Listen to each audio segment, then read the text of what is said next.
नमस्कार, आप देख रहे हैं एचपी 24x7। मैं हूं जनीशा। हिमाचल प्रदेश विश्वविद्यालय शिमला के तत्वाधान में आयोजित की जा रही नॉर्थ जोन इंटरवर्सिटी फुटबॉल महिला चैंपियनशिप प्रतियोगिता शुक्रवार को आरंभ हो गई। प्रतियोगिता का शुभारंभ धर्मपुर विधानसभा क्षेत्र के विधायक चंद्रशेखर ने किया। पहले 4 दिनों तक नॉकआउट प्रतियोगिताएं होंगी, उसके बाद अगले 3 दिन लीग मैच खेले जाएंगे। हिमाचल प्रदेश के मंडी जिला में उत्तर भारत के फुटबॉल खिलाड़ी अपना दमखम दिखाएंगे। मंडी के पडल मैदान में north zone inter university football women championship का शुभारंभ मंडी जिला के धर्मपुर विधानसभा क्षेत्र के विधायक चंद्रशेखर ने किया। इस दौरान सांस्कृतिक कार्यक्रम भी पेश किया गया। यह प्रतियोगिता 7 दिसंबर तक चलेगी।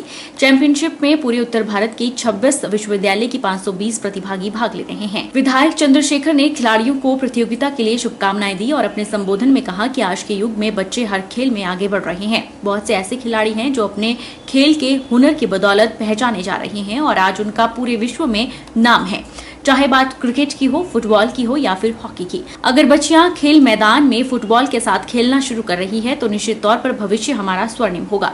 उन्होंने कहा कि मुख्यमंत्री सुखविंदर सिंह सुक्खू ने स्पोर्ट्स अनुदान को बढ़ा दिया है। पहले 70 लाख रुपए दिया जाता था, अब 90 लाख कर दिया गया है। रोजगार चाहिए, स्पोर्ट्स कोटे से आगे बढ़ना है तो दिलो जान से मेहनत करनी होगी, तभी सपने सार्थक होंगे। विधायक ने खिलाड़ियों को प्रोत्साहित करते हुए कहा कि चाहे खेल का मैदान हो या जीवन, आप पूरी ताकत से लड़ना ताकि बेटियां किसी से पीछे न रह जाएं। भविष्य हमारा स्वर्णिम होगा, मैं ऐसा विश्वास करता हूँ। विश्वविद्यालय के स्तर पर अगर बेटियां एक ऐसे चुनौतीपूर्ण खेल को अपना मनपसंद खेल के तौर पे अपना हुनर खेल पे ग्राउंड पे दिखाने के लिए तैयार हो गई हैं, निश्चित तौर पे इस खेल का भविष्य है। लेकिन पहले के वक्त में जब पहले हुआ करते थे तो हमने पढ़ा है, वो तो फुटबॉल से, जिस फुटबॉल को ग्राउंड पे दिया गया उससे नहीं खेले थे, वो कपड़े का फुटबॉल बनाते थे, नंगे पांव खेलते थे। गरीबी थी। पहले उदाहरण हो सकते हैं हम सबके लिए, आइडल हो सकते हैं हम सबके लिए, केवल फुटबॉल लवर्स के लिए नहीं। इस दुनिया में जितने भी लोग हारने वाले लोग हैं, जितने भी लोग जूझते हुए लोग हैं, वो सब संस्थाएं जो जूझ रही हैं, वो सब व्यक्तित्व जो अभी भी हाशिए पे हैं, उन सबके लिए ही पहले अपने आप में फुटबॉल के नहीं बल्कि पूरी दुनिया के लिए दिमागी पैदा कर सकते हैं, रोमांचित कर सकते हैं। उनका व्यक्तित्व इस तरह का रहा है।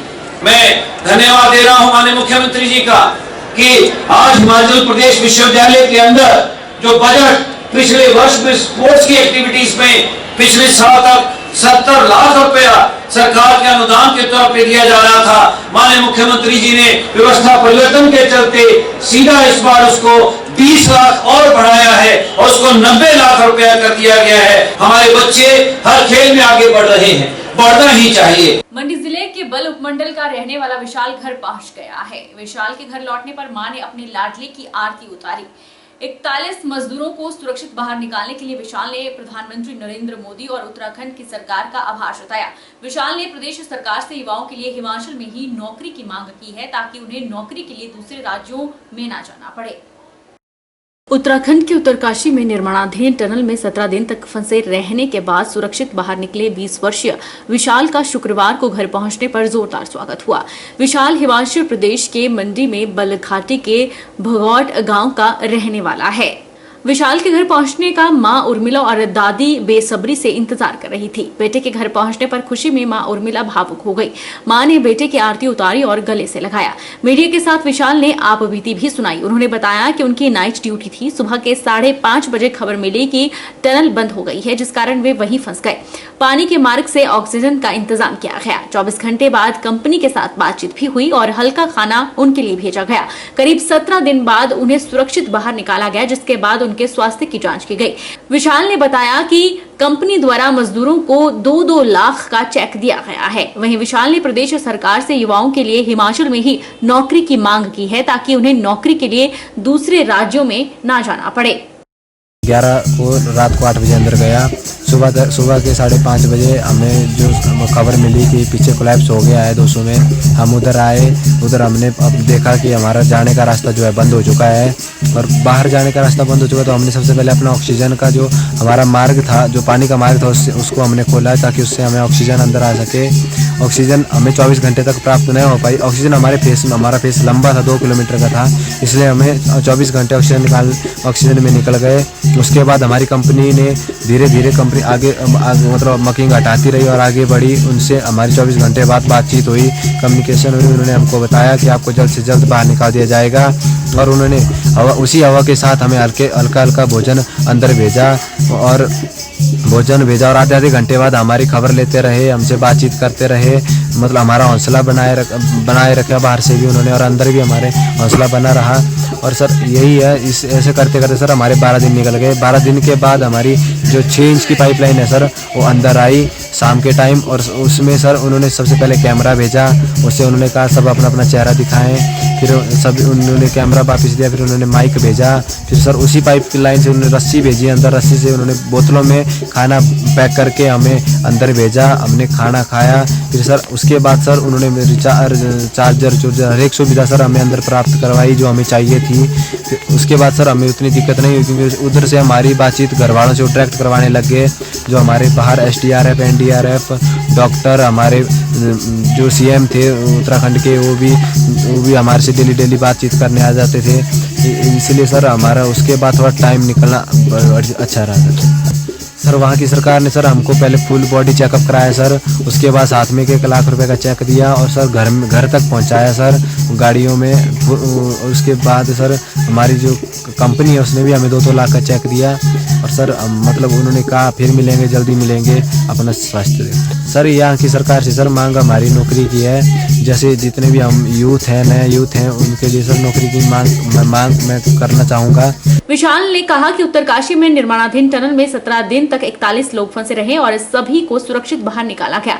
सभी मजदूर घर पहुंच गए हैं और स्वस्थ हैं। उन्होंने प्रधानमंत्री नरेंद्र मोदी और उत्तराखंड की सरकार का भी आभार जताया। बता दें कि मंडी जिले के बल उपमंडल के भगौट गांव में विशाल का घर है। जब से विशाल अपने 41 साथियों के साथ टनल में फंसा था, तब से उनके परिजन बेसब्री से उसका इंतजार कर रहे थे। विशाल अपने भाई के साथ टनल प्रोजेक्ट में कार्यरत था। टनल के धंसने के बाद विशाल के पिता मौके के लिए रवाना हुए थे और 17 दिन तक अपने लाडले के इंतजार में वहां रहे।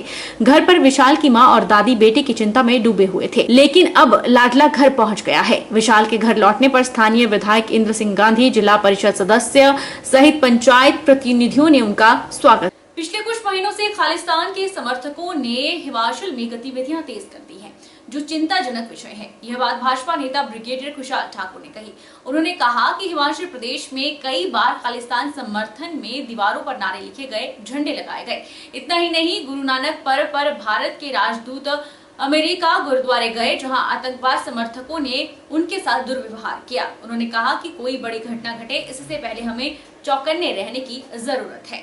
हिमाचल प्रदेश देवभूमि है, एक शांति प्रिय प्रदेश है और लेकिन आपने पिछले कुछ महीनों से आपने भी नोटिस किया होगा कि जो खालिस्तान के समर्थक हैं उन्होंने कुछ एक अपनी गतिविधियां जो है हिमाचल में तेज कर दी हैं, जो हम सब के लिए बहुत एक चिंताजनक विषय है, एक चिंताजनक स्थिति है।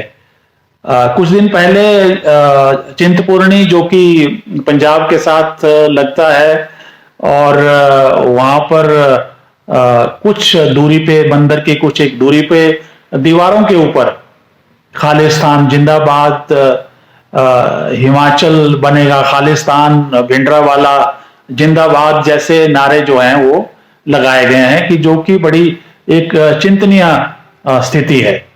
और उससे कुछ दिन पहले धर्मशाला में, अगर आपको याद होगा, विश्व कप से पहले इसी तरह के कुछ एक नारे वहां पे भी कुछ एक सरकारी इमारतों पे लगाए गए थे। और अगर आपको याद होगा कि तकरीबन 1 साल से भी ज्यादा, शायद मई 2022 में जो हिमाचल प्रदेश का जो विधानसभा धर्मशाला में है, वहां के गेट्स पे भी इस तरह के कुछ एक नारे और झंडे लगाए गए थे। और उसके बाद सरकार ने बड़ी कड़ी कार्रवाई की थी और उन झंडों को निकाला गया था और पंजाब से जो भी दोषी थे उनको पकड़ के लाए थे और एसआईटी टीम जो है वो गठित की गई थी और काफी एक कारगर एक्शन उनके ऊपर लिया गया था। 6 घंटे के इंतजार के बाद मुख्यमंत्री का मां शूलिनी देवी के प्रांगण सोलन में आगमन हुआ और 3 गारंटियां पूर्ण होने का झूठ का पुलिंदा प्रदेश को दे गए। आज प्रदेश कर्मचारी में अविश्वास, अराजकता और अस्थिरता का जो वातावरण कर्मचारियों में ओपीएस के कारण उत्पन्न हुआ है, उसकी नैतिक जिम्मेवारी मुख्यमंत्री को लेनी चाहिए। यह बात भाजपा के प्रदेश प्रवक्ता विवेक शर्मा ने कही। 6 घंटे के इंतजार के बाद मुख्यमंत्री जी का मां शूलिनी देवी के प्रांगण सोलन में आगमन हुआ व इस पावन धरती से 3 गारंटियां पूर्ण होने का झूठ का पुलिंदा प्रदेश को दे गए। आज प्रदेश कर्मचारी में अविश्वास, अराजकता व अस्थिरता का जो वातावरण कर्मचारियों में ओपीएस के कारण उत्पन्न हो रहा है, उसकी नैतिक जिम्मेवारी मुख्यमंत्री जी को लेनी चाहिए। निगम, बोर्डों व कॉन्ट्रैक्ट पर कार्यरत कर्मचारी सभी अपने भविष्य को लेकर के चिंतित हैं। सभी एक मुख्य धारा में आना चाहते हैं। प्रदेश सरकार को जनता को बताना चाहिए कि उनके कार्यकाल में कितने कर्मचारी एनपीएस से ओपीएस में परिवर्तित सेवानिवृत्त हो रहे हैं, क्योंकि बड़ी बड़ी बातें करने से सरकारें नहीं चलती व कर्मचारियों के लंबित देनदारियां सरकार कब दे रही है, मुख्यमंत्री जी को यह भी बताना चाहिए था। 1500 रुपए की झूठी गारंटियां देने वाली सरकार ने जिस तरह से प्रदेश की माताओं बहनों के विश्वास व आस्था को लूटा है, वह चिंता योग्य है। सुख की सरकार ने तो माताओं बहनों के आस्था व विश्वास के केंद्र हमारे मंदिरों के खजाने व उनके व्यवसायीकरण का जो संयोजित अपराध कर किया है, वो मोहम्मद गौरी के नक्शे कदम पर है। 680 करोड़ का स्टार्टअप फंड व 1 लाख रोजगार प्रतिवर्ष देने की गारंटियां का समावेश करके जो नया झूठ बोला है, क्या मुख्यमंत्री के पद को शोभा देता है? यह विचारणीय विषय है। चंबा मुख्यालय में आज एड्स दिवस के उपलक्ष्य पर मेडिकल कॉलेज के छात्रों द्वारा एक रैली निकाली गई। रैली का मुख्य उद्देश्य एड्स से संबंधित और उससे होने वाले रोगों से लोगों को जागरूक करना रहा। एड्स दिवस पर मेडिकल कॉलेज चंबा की छात्राओं ने जागरूक रैली निकाली। इस मौके पर मेडिकल कॉलेज चंबा की छात्राओं ने कहा कि एड्स दिवस की शुरुआत वर्ष 1988 में की गई थी और यह दिवस हर वर्ष 1 दिसंबर को मनाया जाता है। इसको लेकर WHO हर वर्ष एक थीम जारी करता है। एड्स से ग्रस्त लोग समाज में उसी इज्जत और सम्मान से जी सकें जैसे कि दूसरे लोग जीते हैं।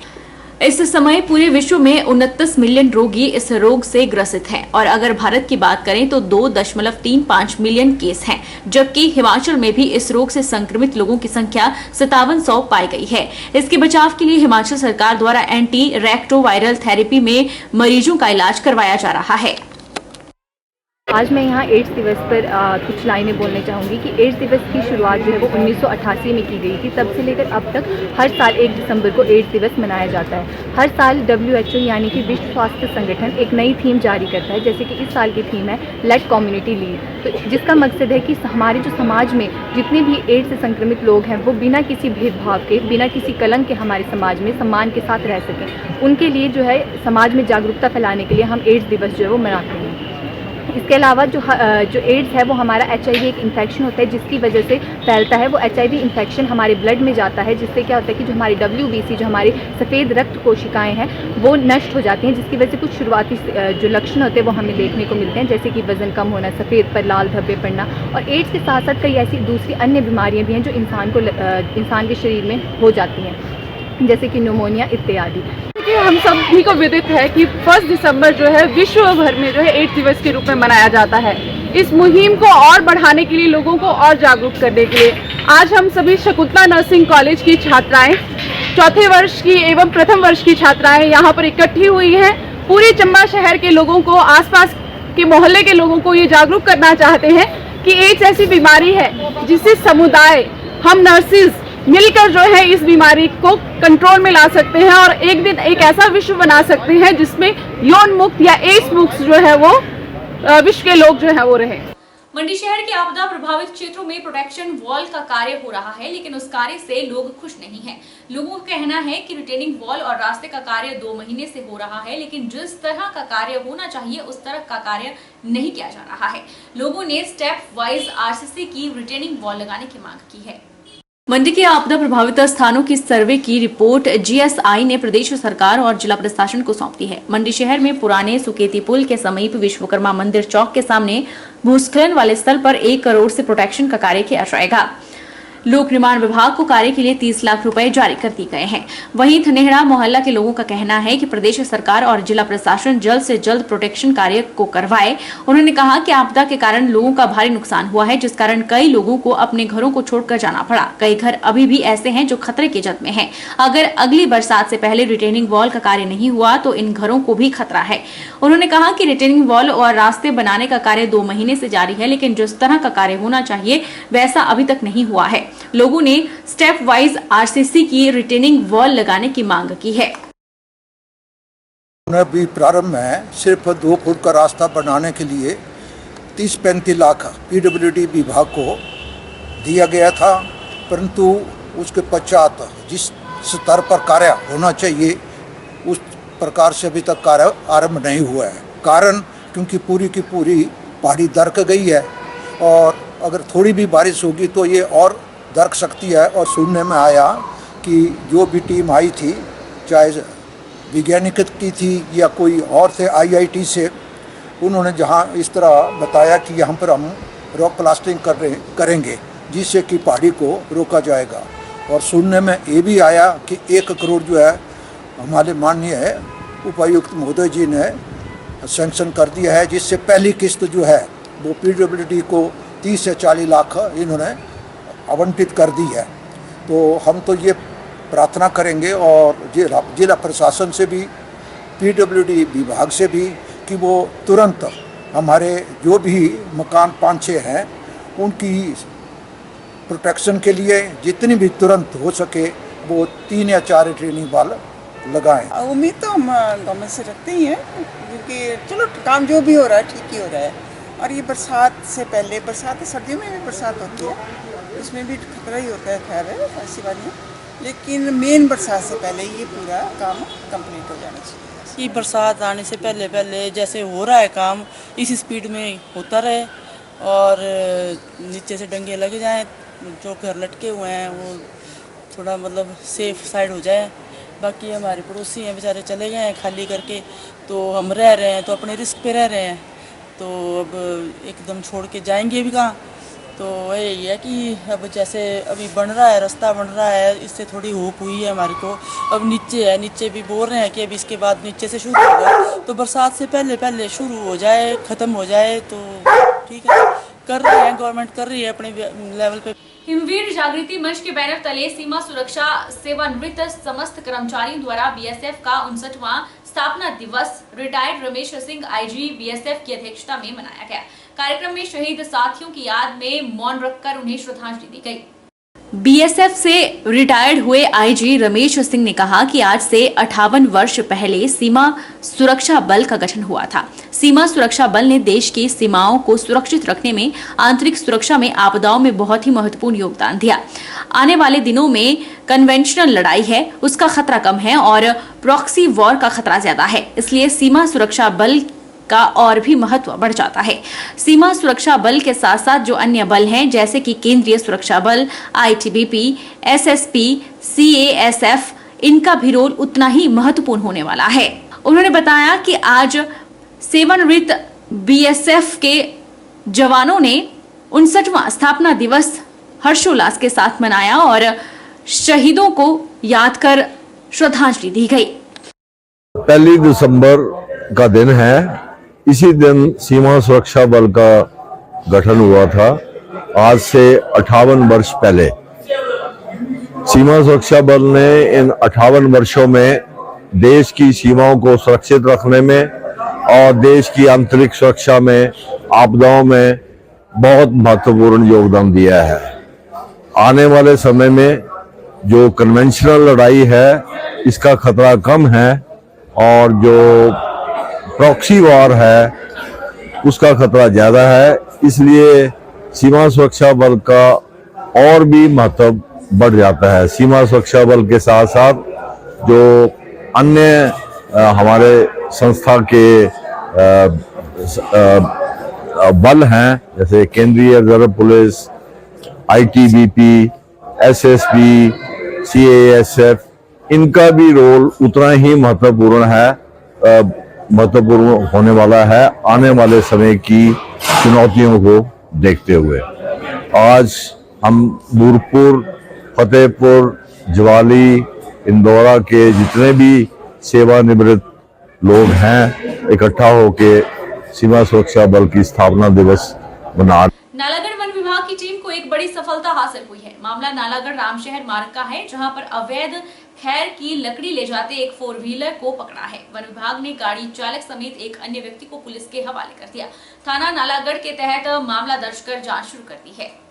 वन विभाग की टीम ने खैर की लकड़ी सहित 4 व्हीलर को जब्त किया है। वन विभाग की टीम रूटीन गश्त पर थी तो एक 4 व्हीलर जो लोधीवाला की तरफ आ रहा था, जिसे रोकने का इशारा किया तो मौके से गाड़ी को कुम्हारहट्टी की ओर भगा ले गया।